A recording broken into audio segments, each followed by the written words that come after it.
Mr. Ryder, there are two charges here, disorderly conduct.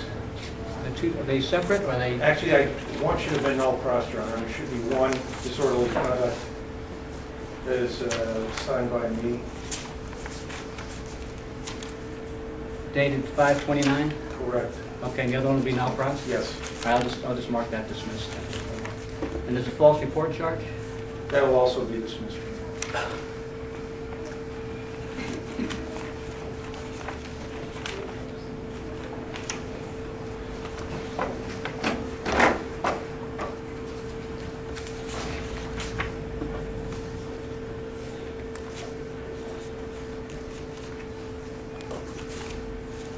All right, Mr. Ryder, I'm marking the first disorderly conduct complaint and the false report charge dismissed at the request of the state, so those cases are done. Okay. What was the first disorderly conduct? It's the same. I think it's the same charge allegedly, but I think they probably filed a different complaint. Did he get a copy of the new complaint? We didn't. No, I think yes, he does have a copy of it. You see where the docket number is on the upper right-hand corner? Yes. Do you have the one 092728? The docket blank is not filled out, it doesn't look like. Tell me if I'm misreading this. He wouldn't have the docket number, Your Honor. These were. Oh, that's right. Of course you wouldn't. This is the one that is active. You have the active one? Okay. All right, So the first one was dropped that I was arraigned on, and this one is now active? this one is a replacement complaint. It Okay. replaces that complaint. But I was never arraigned on the second. Well, I'm going to arraign you right now. And if you see allegations in this complaint that you think you're not prepared to answer to today, and you want to file a motion to continue, I'll probably grant that if you're unprepared to go forward.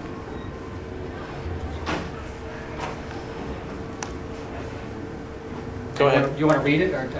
Oh, I've already read it. Okay. So you still want to go forward on that complaint? Sure. Okay. I'm entering a not guilty plea.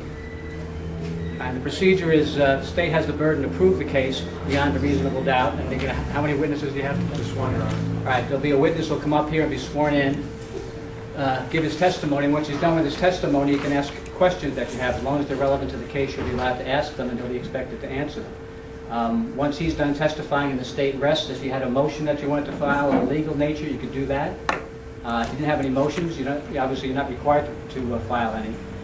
If you wanted to testify after that in your defense, you could do that. You have a right not to testify if you don't want to. Do you have any witnesses that you're going to be calling today?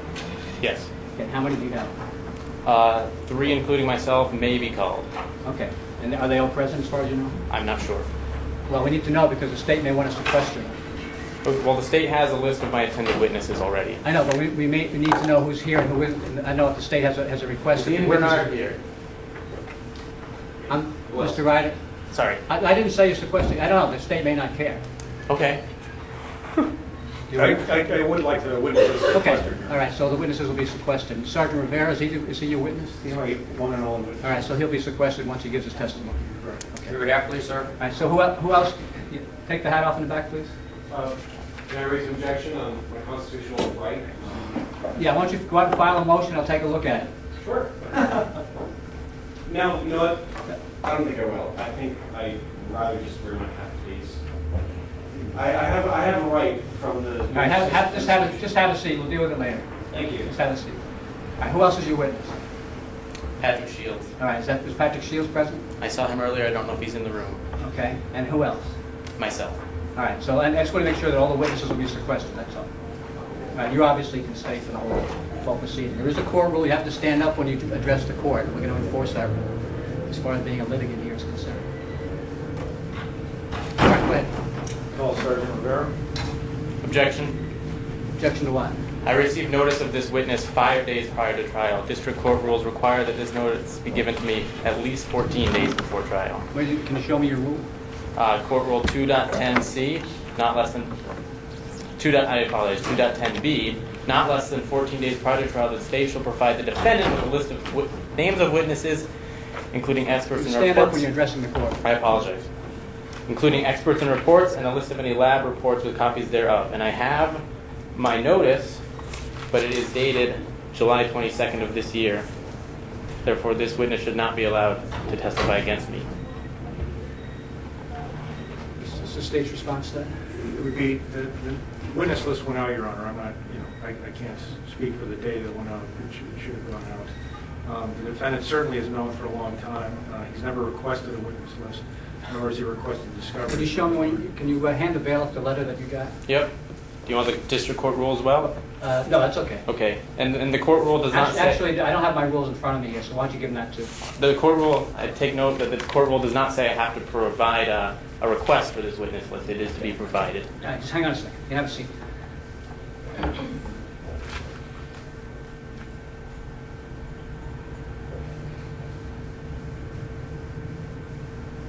You can have a seat for a second.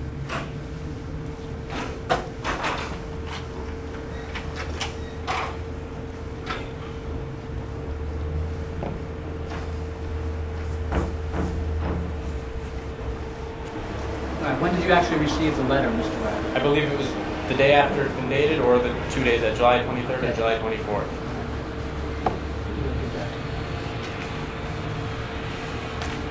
All right, the state asked me what? I can't speak to why it didn't go out in a timely fashion, Your Honor, but certainly there's no prejudice flowing from Mr. Ryder's receiving it 5 days before trial. Two things. Can you state how you're prejudiced by not knowing about this witness? Why don't you remain seated? Can you tell me how you're prejudiced by not getting that? I don't understand the question. Well, I can waive court rules as justice requires, depending on the circumstances. Very often, we take a look at whether or not someone feels they've actually been prejudiced by the fact that a court rule wasn't obeyed. I understand. So the question is, if there's something you can tell me where you think that your case is prejudiced by the fact that you didn't get notice in time, I want to give you that opportunity. I would urge the court to follow its own rules as much as possible, unless there's an outstanding circumstance where it should not. Well, you did have 3 or 4 days notice. Is that correct? The letter is dated July 22nd, and the court rules require that I have 14 days notice, and I got 5 days notice. Okay. Well, the purpose of the rule is to give notice to a defendant as to who the witnesses are going to be. So again, if you want to, I'll allow him to testify unless you want to ask me to continue the case to give you an opportunity to be better prepared for the witness's testimony. I don't want to continue the case. I want to make note that I have made sure to follow all the court rules, and you're giving a special exception to this witness. This is not an unusual situation. I mean, you may not be well experienced with it. This is not an unusual situation. Again, I give you the opportunity if you want to have an extra opportunity to prepare because you couldn't, because you say you weren't aware of this particular witness's testimony, then you have that chance. So it's either we go forward today or you have a chance to be prepared. Go ahead and go forward, I guess. I made sure to submit all my paperwork. I'm noting your objection, and depending how the case goes, if it goes against you and you want to appeal it, that'll be something you can take up on appeal as well. Okay, please, you go ahead and swear the witness in. You swear the testimony about the given this matter will be the truth, the whole truth, and nothing but the truth? I do. Please have a seat and introduce yourself and display your name for the record. My name is Elijah Rivera, R-I-V-E-R-A. I'm a member of the Keene Police Department. I've been with the police department for 17 years as a sergeant with over 20 years of law enforcement experience. And are you a certified police officer? Yes, I am. And directing your attention back to April 13th of this year, were you employed with the Keene Police Department? Yes, I was. And in what regard? What do you do? What are your duties currently as a member of the Keene Police Department? I'm assigned to the Bureau of Prosecution, and on that day of April 13th, I was here in court handling some arraignments and other court matters. Okay. And directing your attention to the afternoon of April 13th of 1:30, were you here handling an arraignment involving a Dave Ridley? Yes, I was. And is Mr. Ridley, to the best of your knowledge, associated with the Free State? Objection, leading question. Objection, leading question. What's the response? It's just his background information. Overruled. As far as I know, he is. And so you were here in court on that day for his arraignment? Yes, I was. Okay. And would you describe for the court what took place during the early afternoon after you arrived here for that arraignment?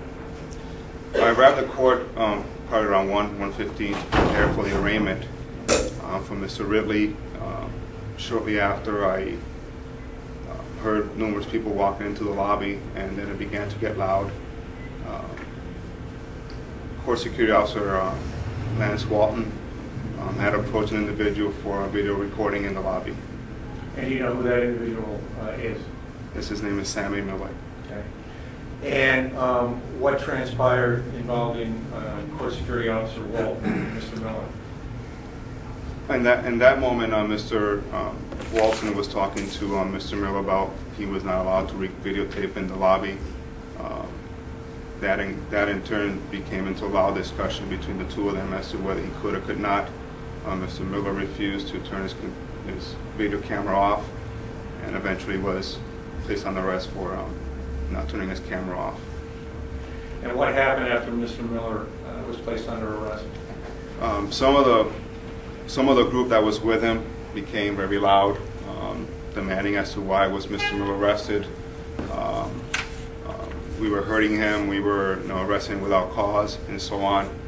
And we actually had to bring the court to a halt because of the disturbance out in the lobby. We had juvenile matters that were going on that had to be basically all stopped. All right. We're not going to put up with that. This is an important case for Mr. Ryder and for everybody else here. You may not agree with the testimony, but I'm not going to put up with that kind of behavior from the people in the audience. You would have to be removed. So Mr. Miller was arrested, and in the lobby of the court on that particular afternoon, were there other litigants, witnesses, juveniles waiting for the court to take place? Yes, there were a couple of juveniles, there were a couple of attorneys, public defenders, members from the Department of Child and Youth and Services, all waiting in the lobby for the 1:30 court appearance. So in addition to Mr. Ridley's arraignment, there's also juvenile court that takes place in the afternoon? Yes. And it was scheduled to take place that afternoon also? Correct. Okay, so Mr. Miller is arrested. A commotion begins. What happens after that? I'm sorry, I couldn't hear that. After Mr. Miller was told he was under arrest. Hang on a second.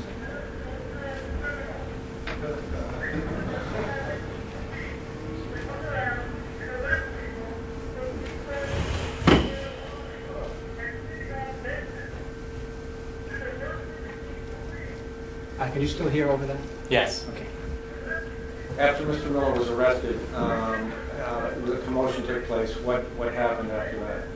Well, Mr. Miller was brought to the back hallway to try to get him away from the crowd. The crowd, like I said, was very loud and basically demanding to see what the status of Mr. Miller was. At one point, the people that had juvenile court were placed into the conference room to remove him from the disturbance. So I came outside. Hang on a second. I want somebody to find out what the noise is out there, because I can't follow everything here right now. With the loudspeaker out there in the streets, or in the street. All right. Well, we'll continue. We'll take a recess until it stops. Then. All right.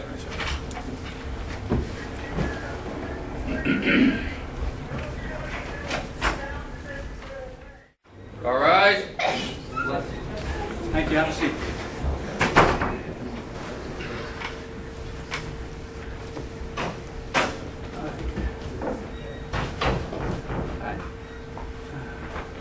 Go ahead. Do you remember your last question?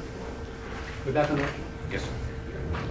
Just to recap, you indicated that Mr. Miller had been arrested and taken into the hallway adjacent to the lobby. Is that correct? Correct. And you indicated that there was a commotion still going on in the court lobby involving a number of people. Is that correct? Yes, there was. And you also indicated that as a result, some of the litigants, juveniles, and other potential witnesses were put into a conference room to try to restore order to the court. Is that correct? Correct.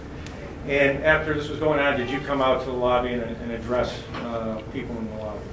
Yes, I did. I came out and I guess their demands kept going on about hurting him. We need to know what's going on, things to that effect. Some were more vocal than others. Some were just standing to the side. I made a direct order to if people that were not involved with any court business at that point, they needed to leave the lobby. And the condition was that if they had not left prior to other officers from Keene Police arriving, they will get summons. They had brought, the courtroom had come to a standstill. We couldn't proceed until we had to deal with that commotion in the lobby. You know, the bailiffs were out in the lobby dealing with that situation as well. So I felt that there was a need to clear the lobby of people who had no court business, who were there basically supporting Mr. Miller's disobedience to the order of not recording in the lobby. So your reason for coming out was trying to restore order to allow the court to get going again? Correct, just to get the court business back in place. And was Nicholas Ryder in the lobby when you came out and made this announcement? Yes, he was. And is Nicholas Ryder here today in court? Yes, he's seated at the defendant's table, Your Honor. The record reflects that he's identified the defendant? We will. And would you explain to the court what Mr. Ryder did during the time period after Mr. Miller's arrest? Well, Mr. Ryder was basically, he was moving about the group. He would come and approach me with his cell phone open. I was not sure whether he was recording or videotaping or whatever he was doing with his cell phone, but he would approach me, go to the back, move around, but he was very active with his cell phone, whatever it was that he was doing at that time. So when you came out and made this announcement, his response was to follow you around and with his cell phone holding it in front of you? Well, he approached me a couple of times, would back off to the back, you know, and he was moving about the group. And when you came out and made this announcement, did some members of the group elect to leave? Some members of the group elected. I recall, especially Mr. Ridley, who made pretty loud announcement that he was complying with the order and leaving. I remember a couple of people by name that had left also, but surprisingly enough, the lobby was starting to clear, and there was just a handful of people left in the lobby until another individual, Nicholas Krause, turned around and said out loud that he was not leaving, and he decided to sit down on the floor. Hang on a second. We're going to continue the trial in the other room. Anybody in the audience can watch on television. You can bring your camera in. Can I object? You can object. I object. Okay. Well, that's where the trial's going to continue in there because we can't. Obviously, it's too disruptive to try to do it in here. All right. We're back on the record here. The court wants to put on the record a couple of things. First of all, when the court first entered the main courtroom, because we're continuing the case of State versus Nicholas Ryder, 092728, in the conference room, reluctantly, because the number of things that happened. First of all, though the court ignored it, the court needs to put on the record that most of the audience did not stand when the court entered the courtroom. The court ignored that as indicated. The number of people in the audience did stand, however, when the defendant was introduced, which the court found disruptive but took no action at that particular point. On a couple of occasions during the testimony, most of the audience was not quite taking it seriously, and the court noted a good deal of laughter in the audience, and the court had to make a comment about that. During the trial, in what was clearly an orchestrated effort to disrupt the court proceedings, the court had to take a recess in order to deal with the fact that there was extra noise coming from the outside. And then when we tried to resume the case, when another name was mentioned, it was a smattering of applause in the audience. A fair trial applies to both the defendant and to the state, and the court cannot conduct a hearing in the open courtroom based under those circumstances. It's clearly disruptive. Clearly there's an intent to disrupt the court and be disrespectful to the rules of the court, so we have to reluctantly continue the case in here. The television is on, so people can clearly observe the proceedings in real time. I allowed Mr. Ryder's camera to come in. I forgot that the other camera was actually a media person, and Mr. Ryder's doing it probably both as media and as an individual, so he certainly has a right to do that. All right, so we're going to continue the testimony here. We do things tend to be a little bit more informal in here, Mr. Ryder, so we can just stay at our seats so we can do our conversation here. Now, if you don't think it's very serious what we're doing here, then we can deal with that accordingly too. But that's going to be up to you. I'm sure we'll get to that point of the hearing. Okay. All right. You ready to proceed then? Yes, sir. Okay. Sergeant Rivera, I believe we were at the point we were talking about how some of the people were leaving the court after you came out and told them to. Is that correct? Correct. I just want to stop. Is somebody going to be in there to let us know if the sound isn't getting out there? Is there another bailiff out there? Yes, Point it yes. out? Okay. Correct. When I, like I said earlier, when I made the announcement that if people did not have any court business in the courtroom, they needed to leave the lobby. I gave them the option that they can wait. The condition was until the other members of the Keene Police Department arrived, which probably was 5-6 minutes after, that if they remained there during that period, they were going to be summoned. So I do recall, I believe I testified earlier, that Mr. Ridley, who was initially the one here for court, making a pretty loud announcement to the other folks saying, I'm complying with the order, I'm leaving.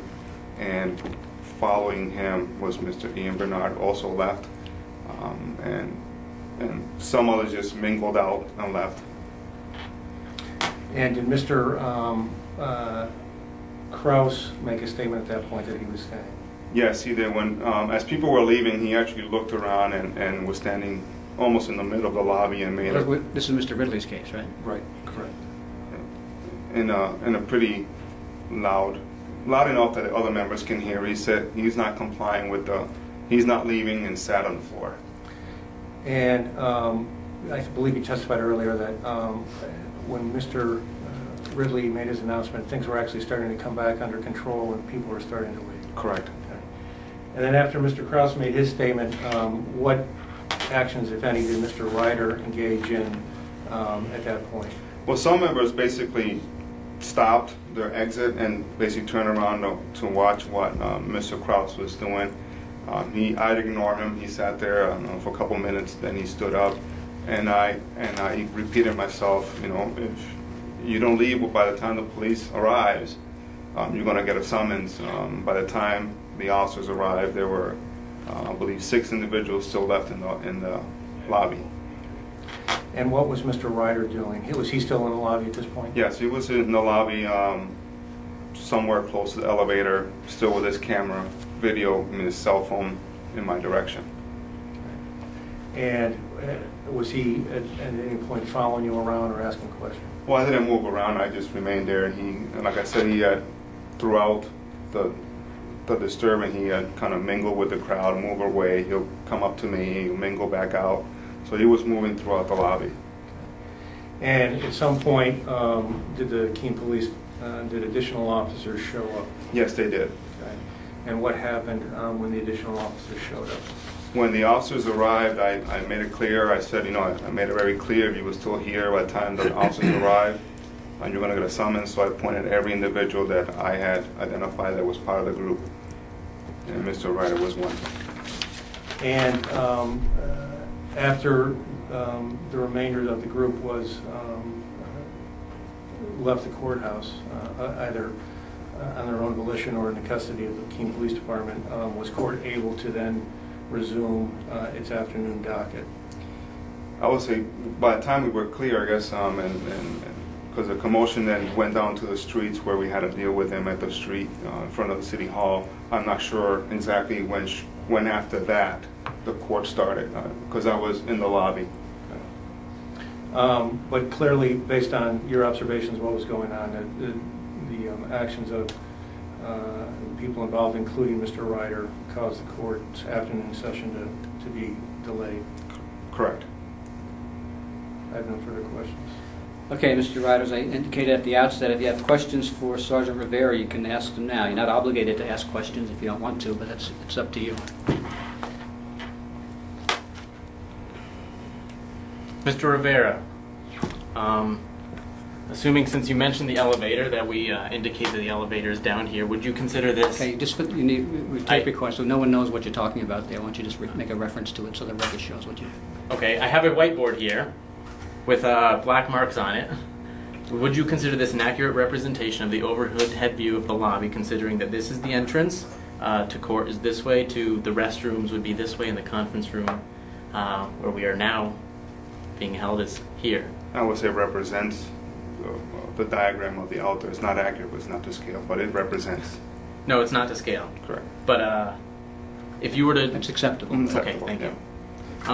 Could you mark on this, do you feel like you could mark on here where I was standing during this incident? I want you to lay it on the table so that everybody can sort of use it at once. I'll be able to see it from here. Well, I can, and at some other points, like I said in my testimony, I was standing.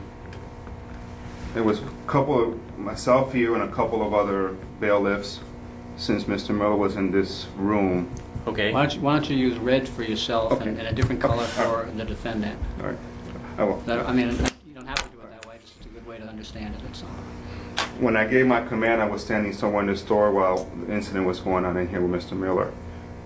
The group. I did not ask about the group. But I'm gonna. I object to that answer. I asked about myself. My initial well, contact. Okay. The question is, he's asked a question about where you were. So. Okay. The initial contact Where he between was, myself and Mr. Ryder was right around here, where he was standing right in front of me with his video, with his cell phone in my direction. Throughout the incident, he moved around. As Mr. Ridley and Mr. Bernard left throughout the side door, Mr. Ryder had moved somewhere to back here, still with his with his cell phone in my direction. But throughout the incident, like I said before, he was moving around the lobby, because there was a commotion. The group had moved forward in this direction, but like I said, he had moved about. But my contact was here, and then over here where I called him over, issued him a summons for disorderly conduct, and there in itself was a little surprising because at first he gave me the name of Nathan, which I know it's not Objection. a real name. He's going off past what I asked the question. Yeah, well, you asked where you were. I asked where I was. All right. It's not, if the objection is not responsive, then I guess your question's over. Go ahead, sustain. But those are the three places where he had, besides the moving around. I don't really want to put X's everywhere, but he was moving around. So I was near the back of the group, would you say? When you were here, you were in front of the group, right in front of me. Okay. And when you pointed to me to be issued a summons, I was over in the corner? Like I testified earlier, the group had started to leave until the incident with Mr. Krause happened. You had moved back here. Okay.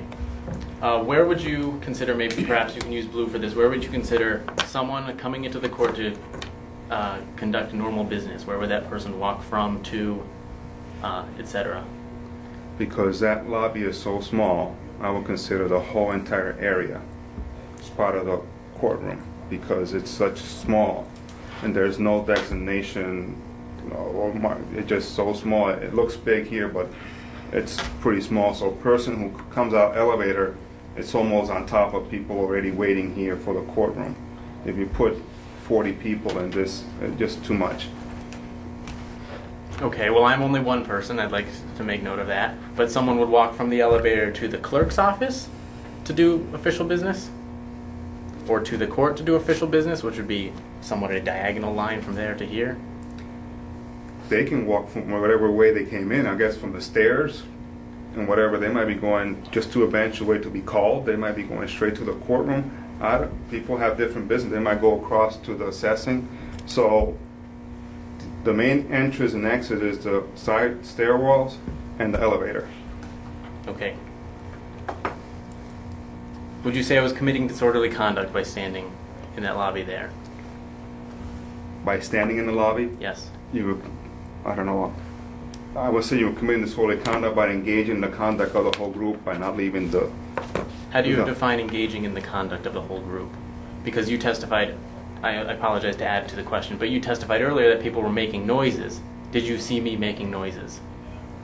When I testified earlier, there was when I testified, some people being loud, some people were just standing, some people were...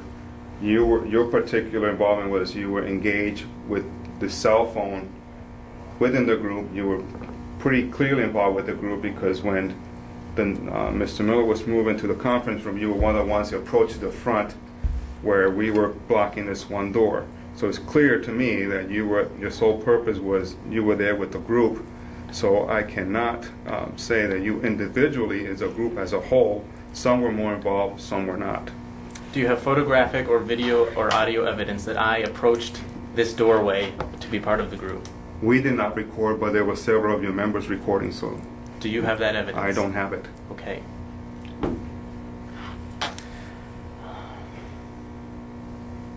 I apologize, I'm looking through my notes real quick. So you ordered everyone to leave as earlier testified. Did everyone who did not leave commit disorderly conduct? Objection, relevance. Objection is why is that relevant as to what everybody else, what happened to everybody else? I'm trying to determine if he's enforcing the law or enforcing his order equally on me and the other people in the room at the time. I don't know what I'll make of that argument. I'll let you ask the question. Go ahead. Ask it again. Did everyone in the room that did not leave, when you ordered them to leave, commit disorderly conduct? Everybody that remained in the room after I gave the command that I identified as part of the group that came in with Mr. Miller and David Ridley, and the 6 people that remained were given summonses, correct? Was not your command, anyone who has not left this court and does not have business with the court will be issued a summons? Not, yes. Was that? I got confused. Sorry. Start again. Was not your order, anyone who has not left this lobby and does not have official court business is going to be issued a summons? Correct. Was there anyone that did not leave and was not issued a summons?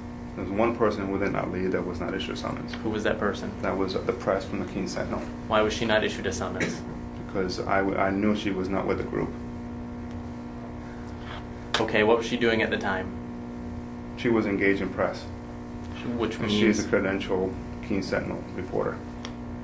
what does credentialed mean as part of a media? To me, it's someone she's employed with the Keene Sentinel, and I recognized that, and she was there, in my opinion, on a bench as a member of the press. Okay, she was on a bench and I was standing across the room. She never approached me during the commotion with a camera. She never came up when the group was yelling and screaming. She never engaged in any conduct whatsoever that indicated to me that she was part of this group. Did she ever walk up to He'll let you finish your questions, but you have to let him finish his responses first. Go ahead. Did you finish your answer? Yes. Okay. Did she ever walk up to a bailiff or court personnel to ask questions of that person? I do not. Objection, relevance. Well, he's saying that me walking up to certain people, namely him, is a disturbance. And if this person also walked up to a court or personnel or police officer, would that not be a disturbance? I'll sustain. I don't think that's relevant. I think you can testify if you choose to, or you have a witness who can testify to it, that you had as to your version of the facts and what you observed. But as far as right now, I'm going to sustain the objection for not being relevant. Okay. Are there any people who are issued a summons on this day that are not going to be prosecuted? That is to say, their charges have been dropped. Objection, relevance. Again, I'm trying to determine if this is an equally applied rule. If certain people if the prosecution has determined certain people are not worthy of prosecuting them. I'll let you make that argument at the end of the case if you want to make that argument as far as a fairness kind of an argument. As far as evidence is concerned, though, it isn't relevant as to how many people were or weren't arrested. If I'm committing the same act as 2 other people. Well, I mean, again, at the end of the case, if you want to make that as part of your argument, I'll certainly let you do that. But as far as the evidence, we're just trying to get facts in the case. That's all. This is okay, I'm not sure how to make that argument if you won't let me ask the question of as if it happened or not. Well, because you have the case isn't over yet. Okay. You have a chance to put on your side of things if you want to, let's say that there were 2 people that had their charges dropped on that day. Objection. let's just make it. I'm the same. going on to ask a question. But you're asking a hypothetical here, and I'm going to sustain the objection.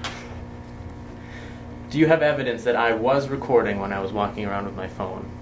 I think I said at the beginning that I wasn't sure what you were doing with the video, with the cell phone. You had it pointing in my direction. I am aware that that the cell phone can be used to record, videotape, and even live stream anything that's could be used for. So the exact purpose of why you were having your cell phone pointing in my direction and the direction of the disturbance is beyond me, but that was what I observed you doing. It can be used for a number of things. Would it matter if I had my cell phone in my pocket and I was just walking around, say near the benches, near the back of the group, over in the corner? Would it make one difference or another whether I had my phone out or not? Objection, relevance. Well, I guess if the testimony is going to be possibly that he did not even have his cell phone out, and that's what he's going to testify to, I guess. Whether it makes a difference or not, I don't know. Rivera's brought up a good 4 or 5 times that I had my cell phone out, so I What'd you think call it's... him? Officer Rivera has testified a good 4 or 5 times that I've had my cell phone out, so it's clearly part of the case. Well, I don't know. I mean, you or a witness may testify that they never saw you with the camera out. That's why I'm going to let you ask the question about whether you had it in your pocket. Now, if you know, would it make it? Your question is, would it make a difference if you were just walking around with a cell phone in your pocket? Is Yes. What you're asking. That is the In other question. words, would the officer have taken any action against you if you just had a cell phone in your pocket? Is that your question? That is my question. Well, my purpose, those that are actively involved, and like I said, the order was, if you didn't leave, you will get a summons. He chose not to leave after I gave him the command, and it was clearly in my mind that he was part of the group engaged in the disturbance at the district court. Like I mentioned before, he was 6 people summons for this incident, and the command was, if you didn't leave, and the police arrived, you were going to get a summons. Mr. Rivera, who was harmed by my actions on April 13th? Objection. Sustained.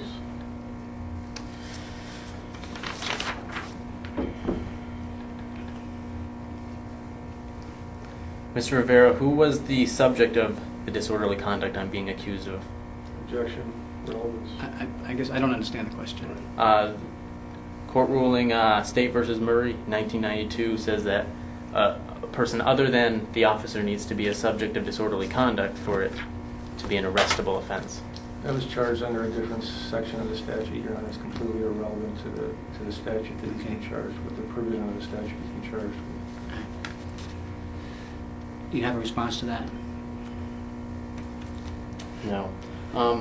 I'm not sure. So the objection is sustained. I'm not sure if I'm allowed to make an aside. I'm not 100% sure what RSA section I'm being charged under. Well, that's what we tried to deal with right off the bat when we started. So Okay, I have my complaint, and then 644, 2, Roman numeral 3, subparagraph B.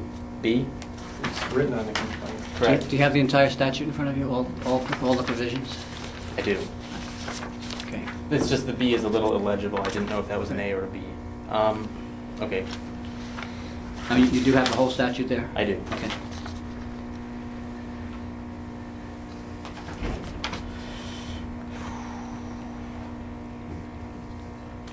No further questions. Okay. Well, set then? Any redirect? No redirect. Okay. State rest? State rest. Okay. But I'm not going to make a copy of the. I sort of did my own little diagram of that, unless you want to leave that here as an exhibit. Do you want that as an exhibit, or is that just for explanatory purposes today? I'd rather not leave it as an exhibit. Okay. All right. Okay. State rest then?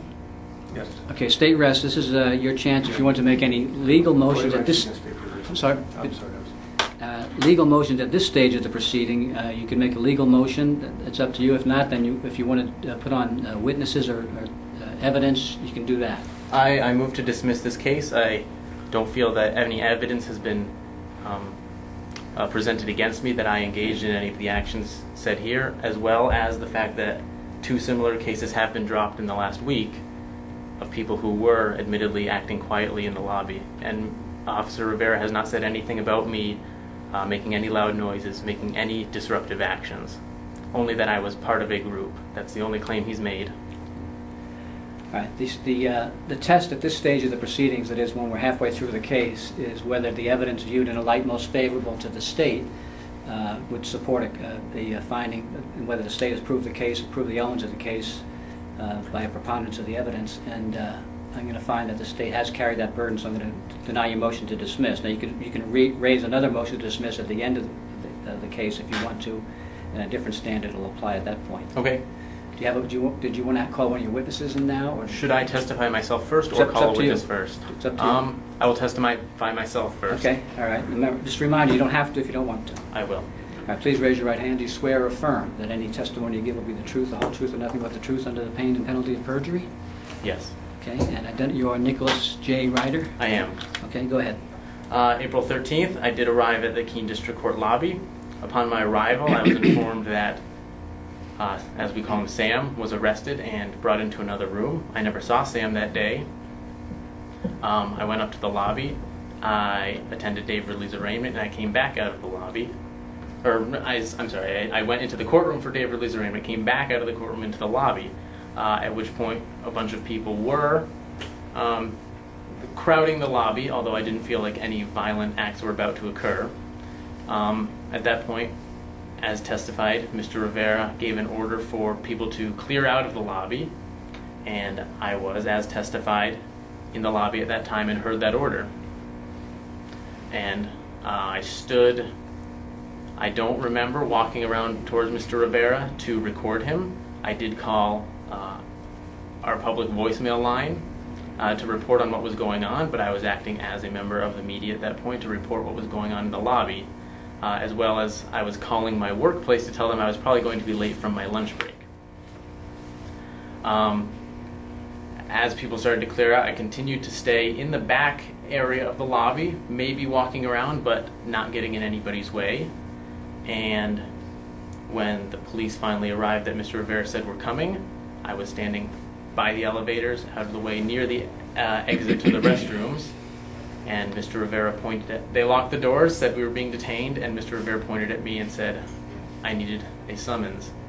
So I cooperatively walked over to him, gave my name as Nicholas James Ryder, and my complaint was written as Nathan Ryder. I don't know why that was, but I took my summons and I left the courtroom that day. Left the courtroom lobby. No further testimony. Okay, any questions for the defendant? Just a few. When you came out to the lobby after Mr. Ridley's arraignment, you indicated that there was a lot of people in the lobby. Is that correct? Yes. Okay. And would it be fair to say that there was a loud commotion going on at that time? One or two people were making a lot of noise, Okay. and there were other people around those people. And was Mr. Miller in this room that we're in right now at that point, to the best of your knowledge? Or were you told that? I heard Mr. Miller's voice. I don't know if it was in this room or another nearby room near the lobby. Okay. And did you ever hear Mr. Miller yell out or hear his voice in a loud fashion? Yes. Okay. And during this process, did you approach Mr. Or Sergeant Rivera at any point? If I approached Sergeant Rivera, it was me standing next to someone else. I was not walking up to him specifically. I was sort of trying to get a sense to report on the whole scene as a whole, as what was happening. And when you approached him, did you have, in fact, your cell phone out? I don't remember. Okay. And did you continue to have your cell phone out at various points while you were in the lobby, the court lobby? I had my cell phone in my hand, yes. Okay. And you clearly heard Mr. Rivera's, or Sergeant Rivera's, command to leave the lobby, is that correct? Yes. Okay. And I'll strike that. I have no further questions. Okay. Based on the questions you were asked, is there anything that you wanted to clarify as to your testimony? I still don't know why it's significant that I had my cell phone out and in my hand. Okay, well, as I said, you can argue whether that's not relevant to my determination to you, but I just wanted to make sure once you asked some questions, if there's anything you needed to clarify, you need to have that opportunity, that's all. I'm all set. Okay. All right. Do you have any other witnesses that you want? I'd like to call Ian Bernard if he's available.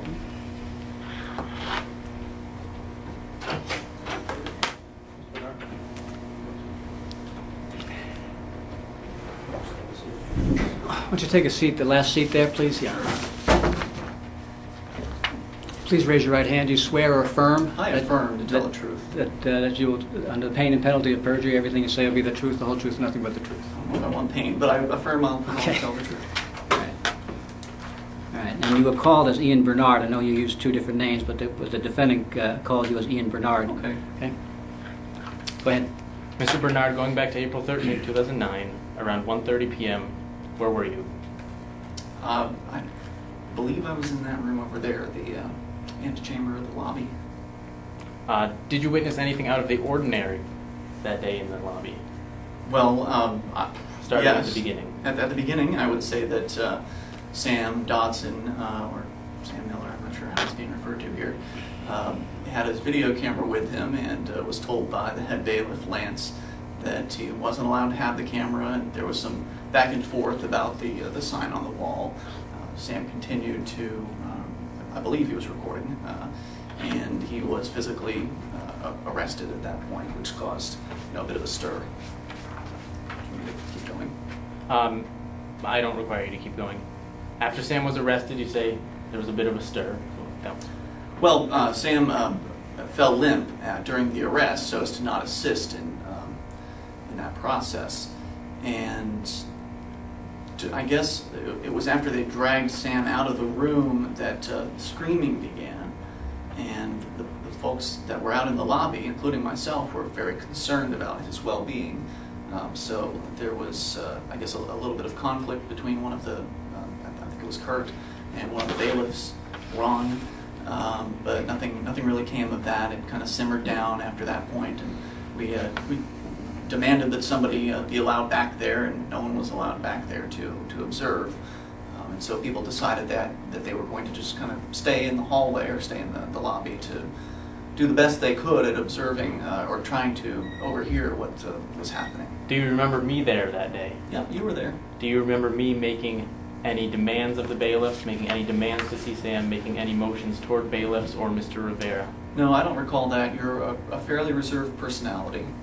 Are you aware of me making, in general, recordings of government personnel, government activities, things of this nature? Sure, we were out doing cop watch just this weekend. Okay, and mostly, would you say that what I record, you get to see or hear? Eventually, I will release it, and you will be one of the people that gets to see or hear it. Yeah, absolutely. Did you hear or see any recordings that I made in the lobby on April 13th? No. No further questions. Okay, any questions for the witness? Just a few. When Mr.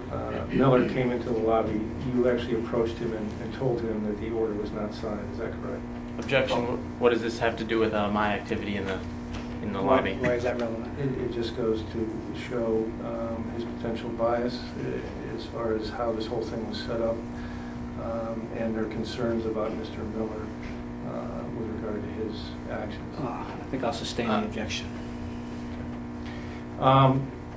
When Sergeant Rivera came out to and told people in the lobby to leave unless they had court business, you in fact left. Is that correct? I did not. I don't recall hearing that, actually. Did you leave? When I left was when Lee Perkins from Cheshire TV opened the door to the stairs and beckoned me out. Okay. I wasn't sure what that was for. Had the Keene police officers showed up at that point? They were showing up as I was walking out the door. Okay. So you weren't in the lobby the entire time that Mr. Ryder was present in the lobby, is that correct? Not the entire time. I left just before the arrests occurred. Thank you. I have no further questions. Okay, any redirect? Do you have any reason to believe my actions would have changed suddenly as soon as those doors closed and the police officer stepped in that would cause me to be charged with disorderly conduct? I have spent a fair amount of time with you. Yeah, could you just, you asked that pretty quick, could you just ask it again? Do you have any reason to believe that once you stepped out and the doors were closed behind you and the Keene police walked in, that my behavior would have suddenly changed in a manner that would cause me to? Objection calls for speculation. And also character evidence, which I think... There's two grounds for the objection. One, you're asking the witness to speculate about a situation, and the other one is that it's asking for character evidence, and Okay. so your character's not in question here. I understand the concern. The prosecutor brought up the point that Mr. Bernard was not in the lobby the whole time. That goes to any witness's ability to perceive events is always part of their justification or foundation for testifying. You're asking them to speculate about a situation. So I'm going to sustain the objection. Okay, fair enough. No further redirect. Okay, anything else? Okay, thank you. You can go outside. Have another witness. Patrick Shields. Shields? All right, I just want to get something cleared up first. I had no reason to believe that the prior witness was charged with anything. Is this witness have any Fifth Amendment issues with respect to this witness? Potentially, Your Honor. I mean, Mr. Shields is currently charged with resisting arrest. The other charges against him have been dropped. Resisting arrest arising out of this date? Arising out of this very incident. All right, Mr. Shields, if you take the stand and you're sworn in, you're subject to being questioned, obviously, not only by Mr. Ryder, the defendant, but by the state.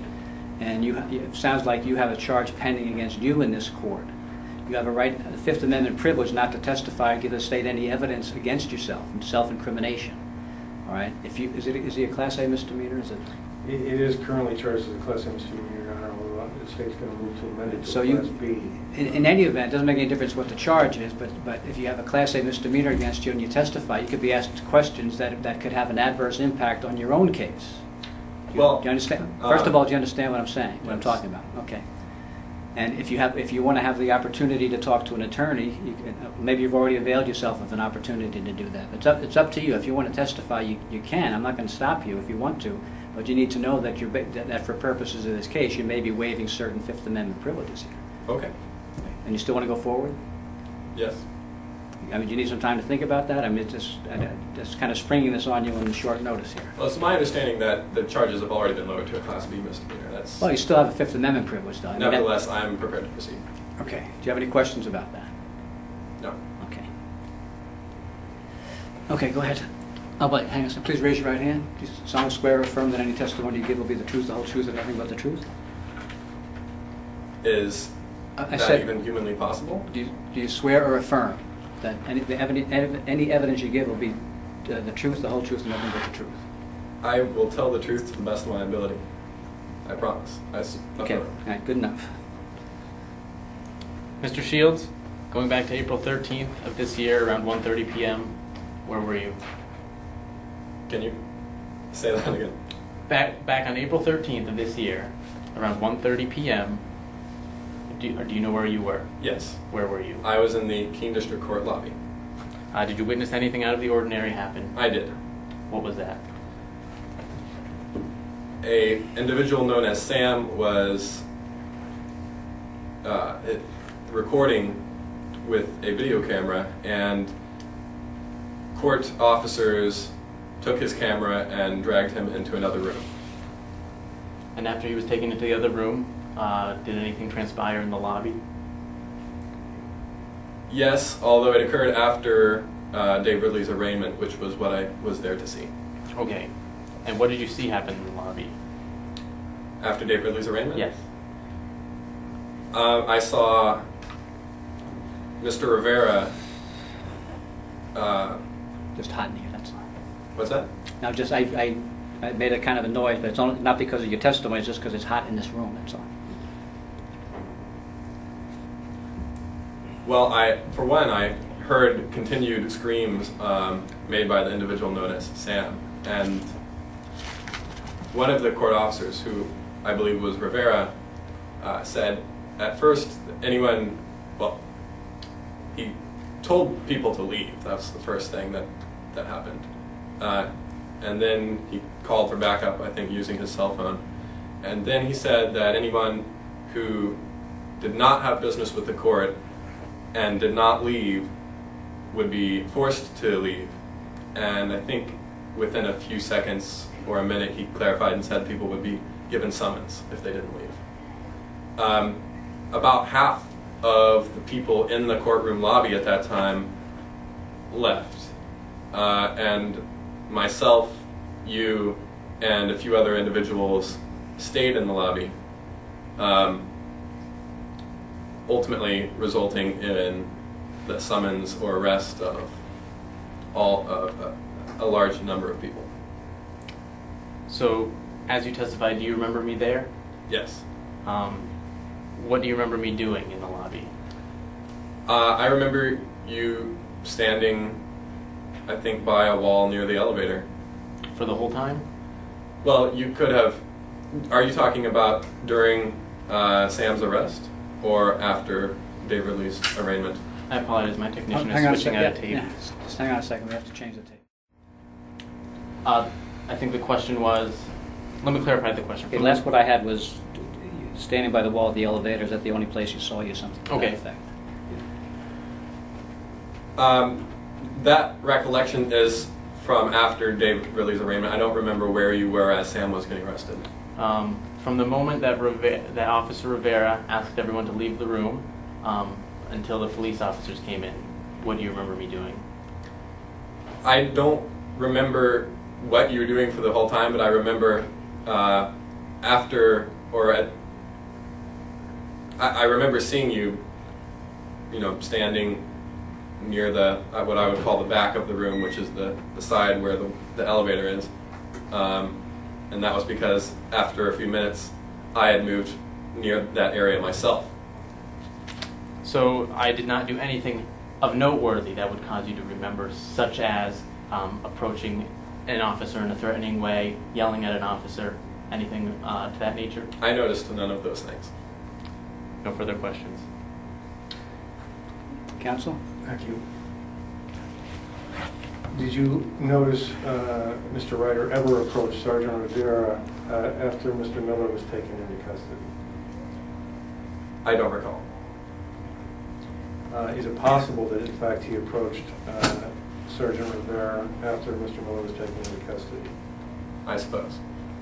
And is it possible when he did so, he was also holding his cell phone out? You have sparked a new memory. I do remember Mr. Ryder on his cell phone. I don't recall him approaching Mr. Rivera with it, though. And was he on his cell phone throughout the time that you remember seeing him in the court lobby?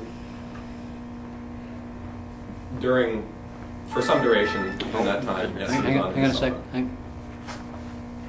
I will make sure that this does not happen Okay, again. that's right. Continue. So you did see him on his cell phone at some point throughout Yes. your interaction with him? Thank you. No further questions. All right, any redirect? Mr. Shields, did you ever see a recording, video, or audio that I made, posted online, given to you personally? No. Anything like that I would have made in the lobby? I did not. Okay. No. No further questions. All right, thank you. You can go outside. Any other witnesses? No further witnesses. Any rebuttal or anything along those lines? All right, and if you want to make an argument as to what you think the evidence should mean here and how it should affect my determination, the state has the burden, so you can go ahead and make your argument now. Do I have a chance to make motions? Oh, sure. I'm At this sorry. Yeah, point? sure. You can make a motion. I move to move this proceeding back into the other room for the final portion of it. I'm sorry. Based on the experience we had so far today, I'm not going to do that. I'm very reluctant about that, but we can't conduct business that way. Not even if everyone solemnly swears to be quiet? I don't have any right to make them swear to anything. All right. Does not the prosecution have the final statement first and then me, myself? No, the state has the burden of proof. That's why you go first. In my final statement? Yes. Okay. Yeah. Some states are different, but that's the way it works here. In that case, everything I've done in this proceeding so far has been sort of an act. Mostly it's your show, and I've played along in an attempt to minimize the harm that you believe this show gives you the I'm authority. going to stop you right now. to enact upon me. Argument's going to talk about the facts and the evidence. It's not a soapbox for you here. Okay? If you want to talk about the case and argue what you think the law means, you have every right to do that. But we're not going to have it's not going to be a political discussion here. I want to draw attention to, I understand the court knows it, but the court rules the burden of proof that says, quote, the defendant does not have to prove his innocence. The defendant enters this courtroom as an innocent person. And I understand the court knows that, but I do want to stress it, that no evidence has been offered that I made a recording in that lobby against any sort of order. No evidence has been made that I disrupted a person. No evidence has been offered that anyone was harmed or impeded by my activities there. And I'd like to make the point that people, including Mr. Shields, as we brought up earlier in this proceeding, have had their charges dropped of the exact same charge that I've been charged with. Being in the lobby, not making loud noises, not approaching anyone violently. And I don't understand why you're doing this to me.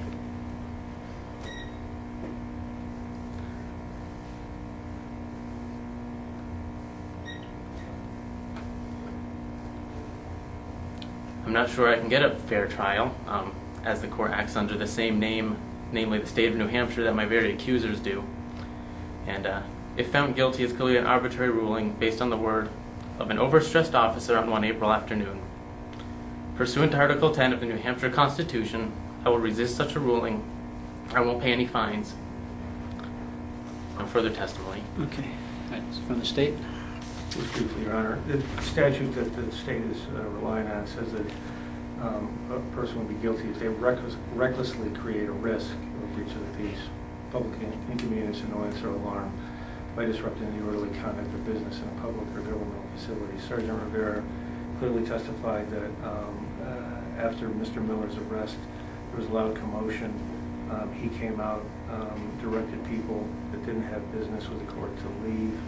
He clearly testified that Mr. Ryder was right up close to him when he made this directive, and that at least he perceived Mr. Ryder to be using his cell phone in some manner. And then he continued to remain in the lobby, continued to remain on his cell phone in whatever fashion, and that he also clearly testified that given what was going on and the circumstances of the people remaining in the lobby, that the court's afternoon session, including the juvenile court, was disrupted and was not able to start until ultimately the people were summoned or arrested. All right. I'm going to take this under advisement for right now. I need to consider the evidence. Do we have is this a correct address for you for mail 32? That is my mailing address. That is not my physical address, though. Okay. All right. But you will get your mail there if you get another court order or something to show up for a sentencing or something like that? Yes. Okay. And you go to that address and you pick up your mail regularly? It is my mailing address, and I will get it within a day. Okay. I just want to make sure some people don't check their mail for long periods of time. Not a problem. All right. So this is under advisement for the time being, and we'll get